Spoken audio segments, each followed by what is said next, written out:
My name is Trevor Davenport, and I live here in Gilbert, Arizona. And stoked to be talking about Grand to Grand, being a finisher this year for 2023. Yeah, man, it was good to meet you out there, and it was fun to meet someone from Arizona as well. And then I'm facing the guy that you ran with almost the entire race, but you guys were just like I was talking to Anastasia, the photographer, just how like happy and like just like go lucky you guys were the entire time, and it was like really inspiring to see that.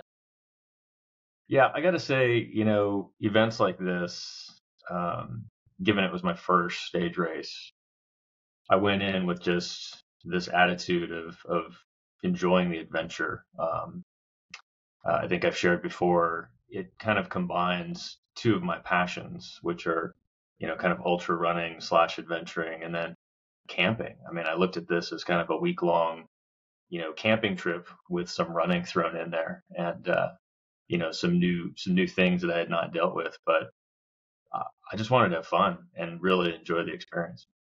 Nice, man. Well, it seems like you did. Like the area is beautiful, so I guess even if you are in the pain cave, it's a beautiful place to be in pain.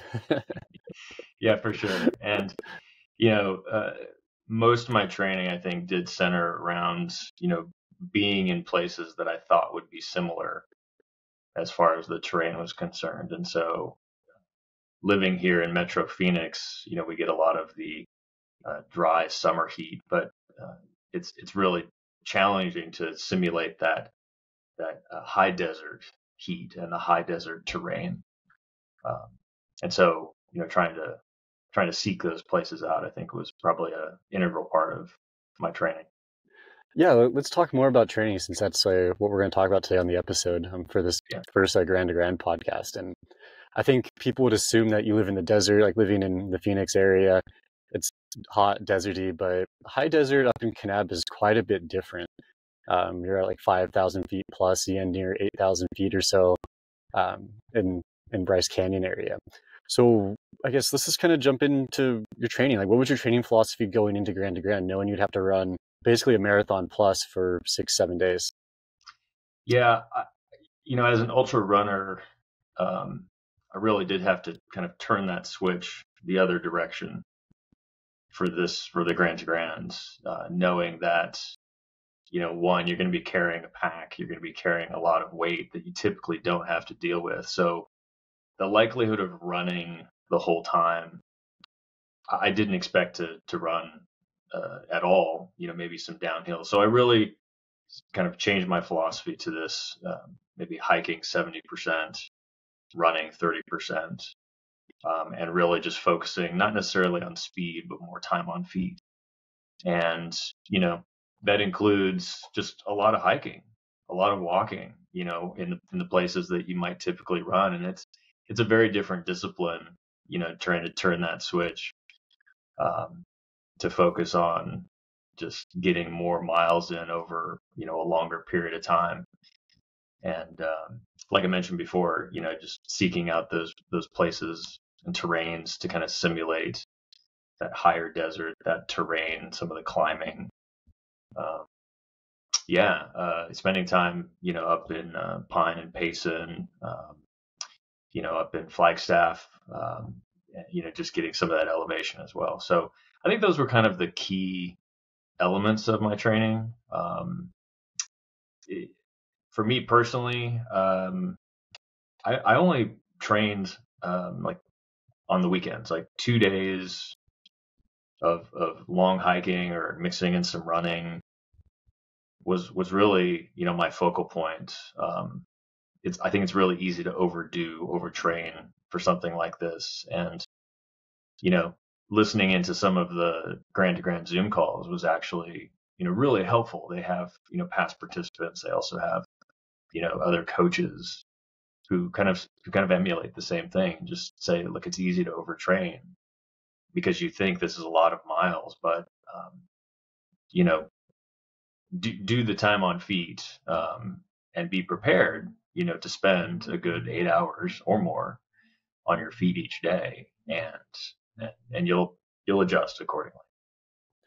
Yeah, I think that's a very important point you bring up, because if you're training for, say, a marathon, which is drastically different, obviously, than a 6-7 day stage race, But when you're running a marathon, you're probably running the entire time, whether you're doing 3, 4, or 5 hours of it, you're going to be running, slow running, whatever, to kind of be in that zone 2. And at Grand to Grand, that's probably the bulk of all the running is in zone 2. Like no one's going out there and running a 220 marathon day 1 and then doing the same thing day in and day out, especially with the pack on. Yeah, exactly. And, again, you have to kind of just train your body and your mind, I think, to be prepared, for those longer days. Again, fortunately, I had a buddy that I was able to spend those days with. But if you're on your own, if you're, in your own pace, and you don't have the same kind of distraction, so you have to be ready to both, mentally and physically be ready for those miles.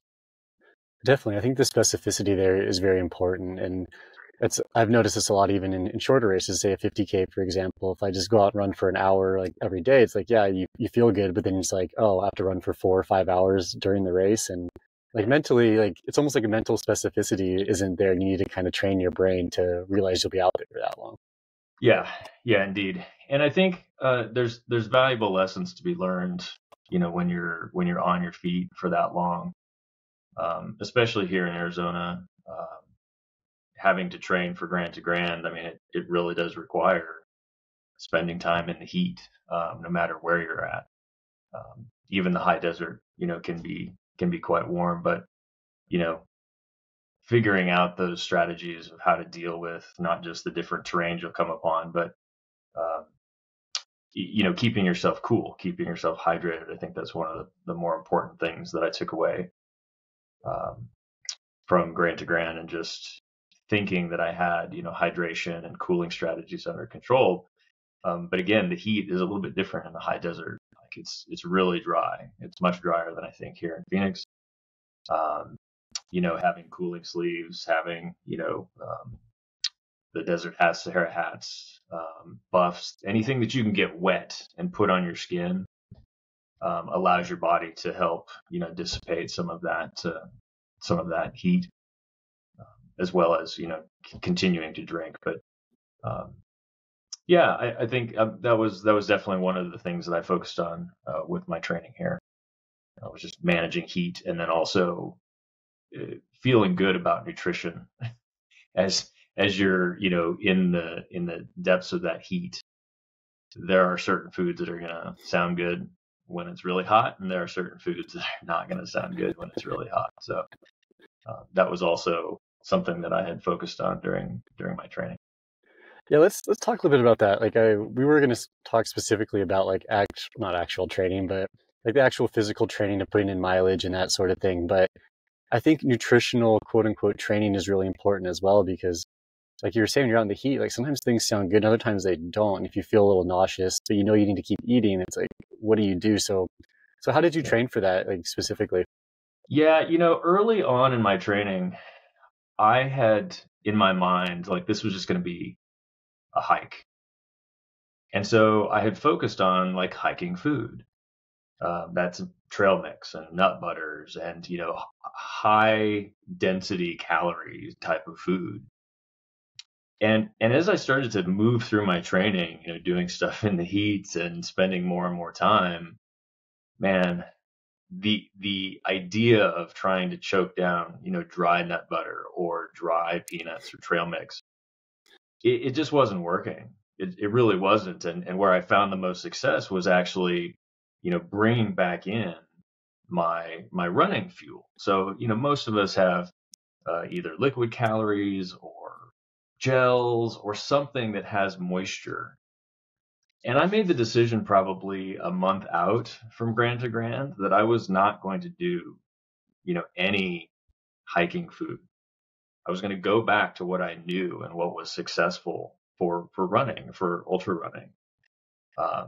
And that was, some standard gels. That was some liquid calories. And I got to tell you, I mean, that worked really well. Now, I did have some small amount of trail food at Grand to Grand, but even after the first couple days, you go back to using that trail food like early in the morning when it's not so hot. right? Where you still are drinking and eating normally.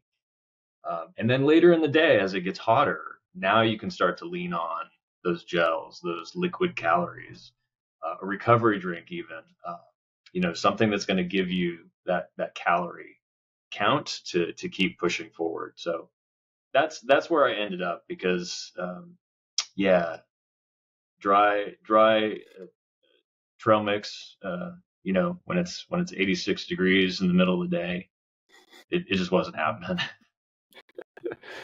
It's interesting you say that. I was actually at Moab 240 a few weeks ago with Jeff Peltier, who ran Grand to Grand, I think 6 or 7 years ago. I'm forgetting the exact amount of years.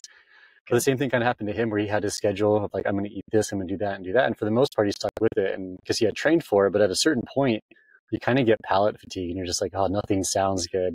And so his girlfriend, who was amazing, like just had all these different things for him. And at a certain point, he got sick of eating just because he was consuming so many calories. But it's necessary, so you got to find things that you're going to like, and also like, here's like a plan B of things that I might like in the future that maybe today I don't like, but day 4 or 5 I might be loving this. Yeah, and certainly variety is something that I witnessed, and even though I have a fairly standard nutritional intake throughout the day, um, what I found is that a lot of participants really lacked the variety and options. Again, they had packed the same things every day, whether it was for racing, recovery, or just real dinners at night, and so that fatigue overall becomes very real.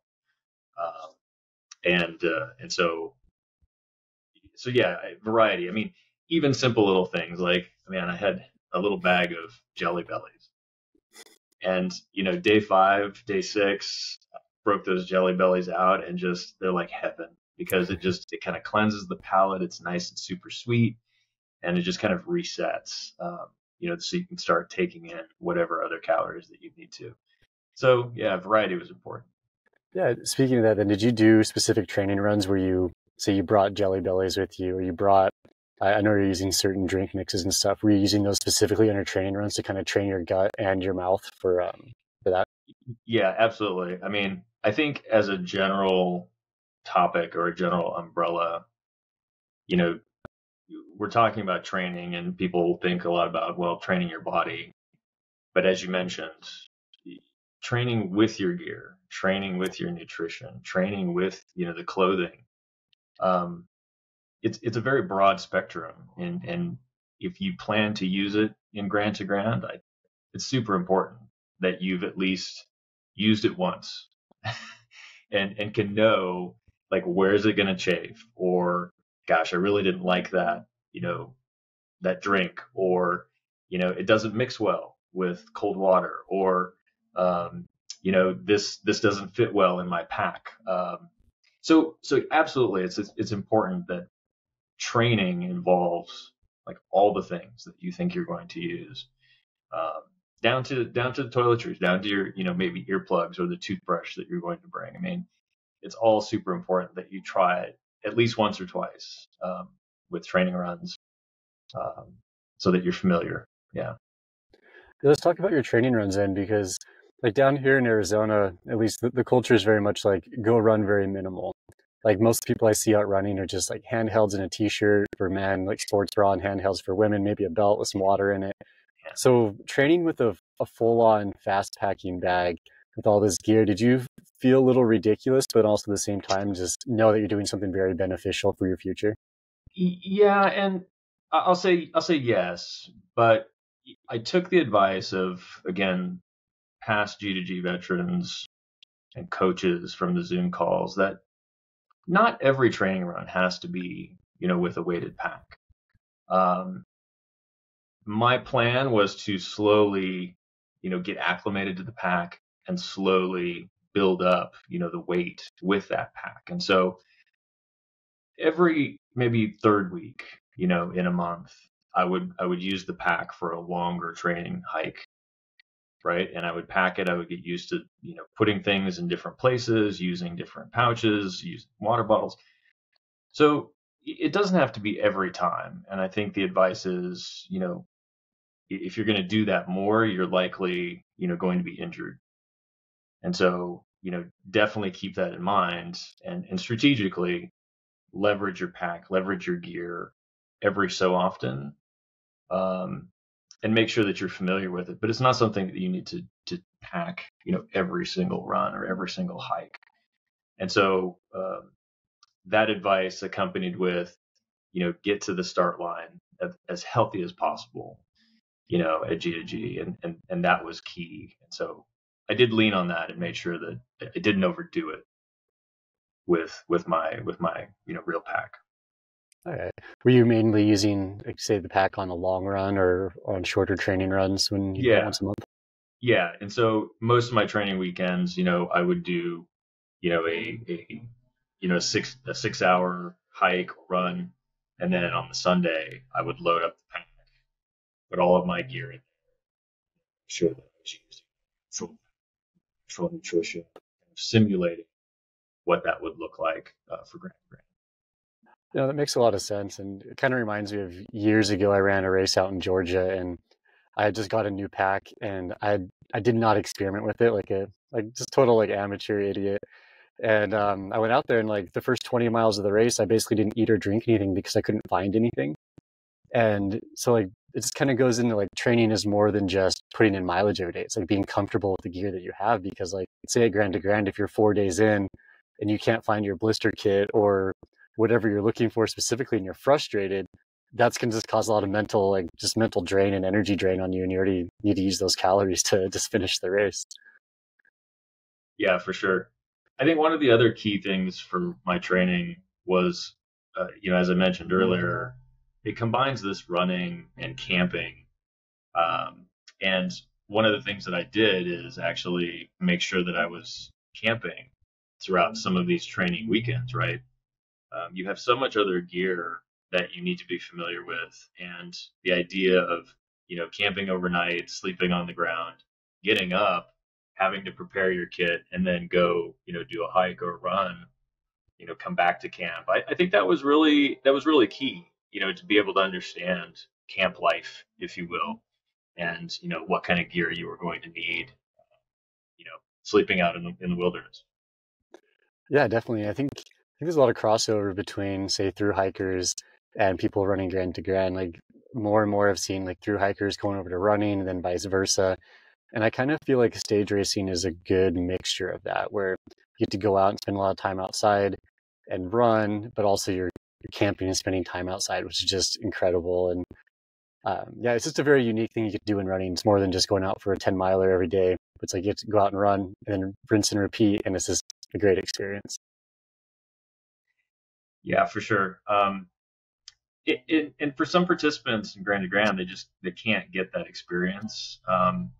And so, even some of them commented that they were using their camp gear, in their home. Like they would just go into the living room and set up and, try and sleep in their living room and whatever it takes. I mean, honestly, you need to be familiar with, how to leverage all of that. And because it's integral, it certainly is something that can make or break Grand to Grand for you. Sleep is important. Sleep is recovery. And so you got to be able to, incorporate that in wherever you can.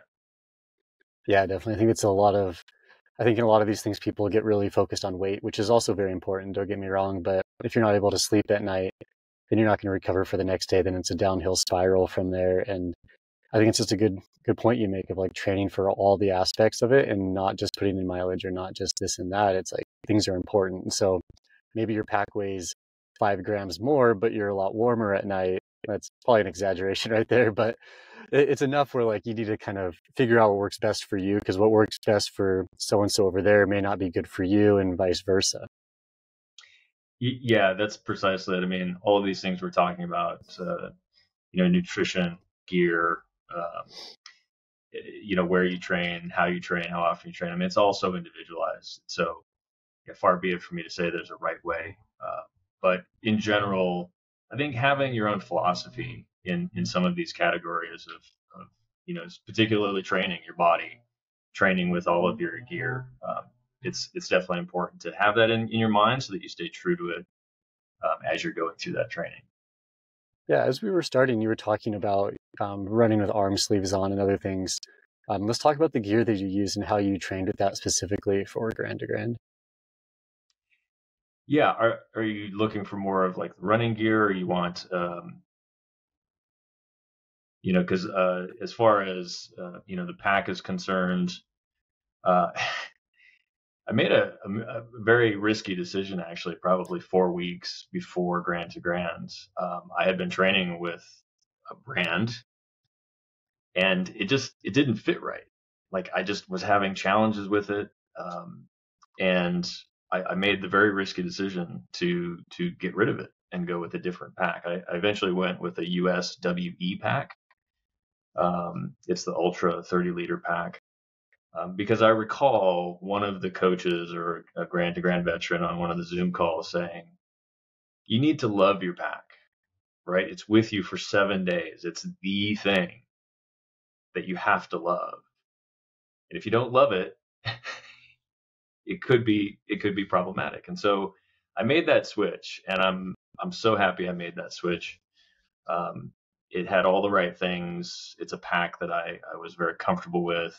It had a very unique X harness, and so it reduced the bouncing of most traditional packs. And so that was super helpful. A lot of storage on the outside. And for 30 liters, I mean, if you're using all of that, I think the guidance is that's too much. So I definitely had more than enough room by the end of the race. And even at the start of the race, again, it was very well put together and pretty slim. As far as running gear is concerned, I had one pair of compression shorts. I had one shirt. The shirt was Montane, I believe. The compression shorts were 2XU. I'm a big fan of Injinji socks, so that was my kind of go-to. And then the Hoka Speed Goats for shoes. And so that was my kit running. And then just, traditional camp clothes, I think that I would change into every night. Just something that I was comfortable with, something that was light and warm at the same time, but easily very comfortable and lightweight. What else could I tell you about? I chose to use an inflatable pad. It's the Thermarest Uber Light pad, and that was, I think, the right choice, despite some of the thorny things that you might find in the tents or out on course. The revelation I had, however, was to actually put my pad in my sleeping bag to help avoid some of those, potential thorns. Other than that, trying to think what else was a critical piece of gear. I mean, I chose to bring poles. People will read and debate, whether poles are necessary. I think that's a personal preference. But I do remember anecdotally one of the veterans on the Zoom call saying, I carried my poles for the first 3 days of Grand to Grand, and then my poles carried me for the last 3 days. So in my mind, that seemed to be worth, 10 ounces of of trekking poles. And so I chose to take those. But yeah, I think that about sizes. I mean, the main pieces of gear. There's you could go on and on about everything else that you need to bring. What I would say though is make sure you look at both the required list of gear and even the recommended list. You might say, I probably don't need some of that. I would highly recommend that you find things in the recommended list. Like they're there for a reason, and so it's not a big deal to have a couple extra ounces, instead of not having those critical things. So definitely review those. Yeah, I would definitely agree with that. I think I'm trying to remember if you said in the email or not. Did you bring extra socks with you, or did you just have one pair the entire time? No, I definitely brought extra socks. And in fact, I brought, I think, 4 pairs of socks. I would recycle them, and wash them when necessary. but I saved one last sock, I think, for the last day, or maybe the last 2 days. And that was kind of my, I think that's a critical decision. Funny story. I've never vacuum packed socks before, but I did vacuum pack my socks so that they would be small and flat. And on day 6, I think when I opened that last pack of socks, we passed them around because they smelled just of, fabric softer. It was such a clean scent compared to how we smelled in our tent. But yeah, definitely a lifesaver, being able to, move in and out of socks, because so much sand on the course. Yeah, there's definitely a lot of sand. That's kind of the beauty of the area, though. It's just sandstone and sandy, and it's great. I know we're going to kind of backtrack here a little bit, but when you were talking about finding specific areas that kind of replicated the course, were you doing your back-to-back long runs like in sand specifically? Like, I honestly don't know very many sandy areas around Phoenix besides like in the washes and stuff. So were you like in those, or what were you doing for that? I was definitely in the washes where I could find them. Even in the Phoenix area, like, it's really tough to find the type of sand you're going to encounter at Grand to Grand. I was a bit worried about that, and traversing that amount of sand.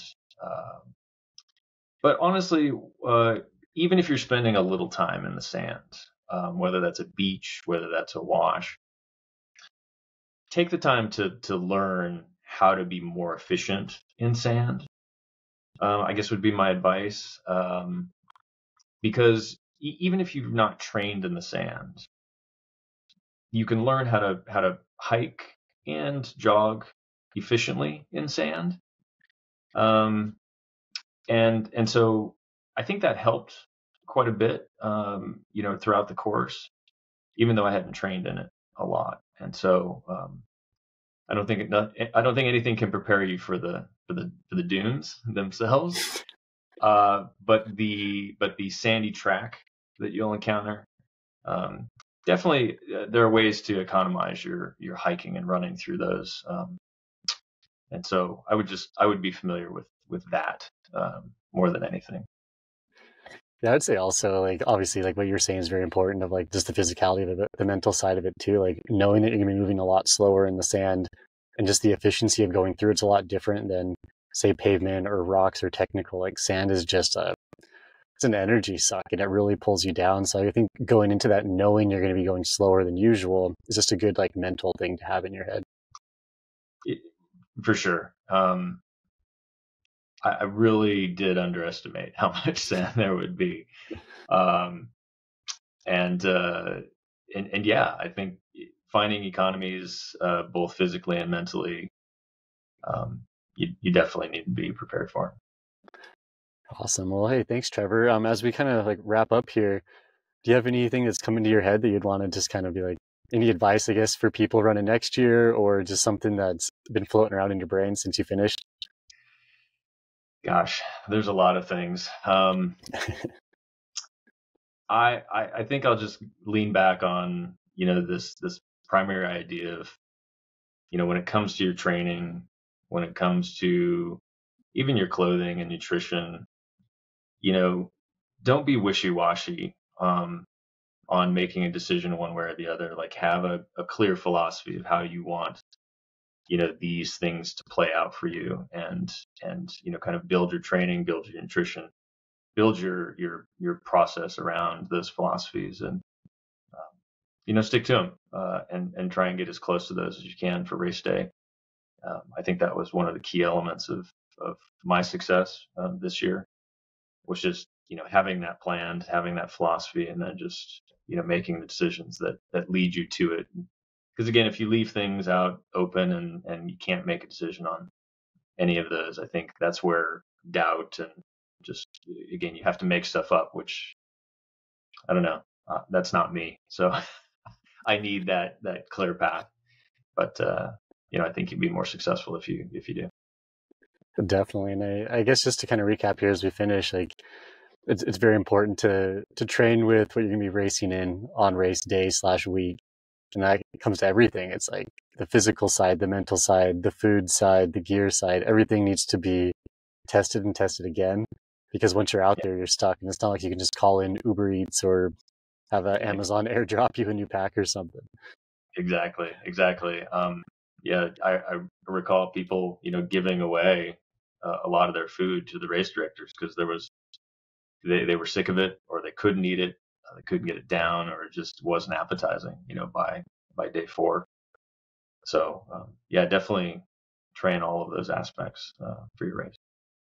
Cool.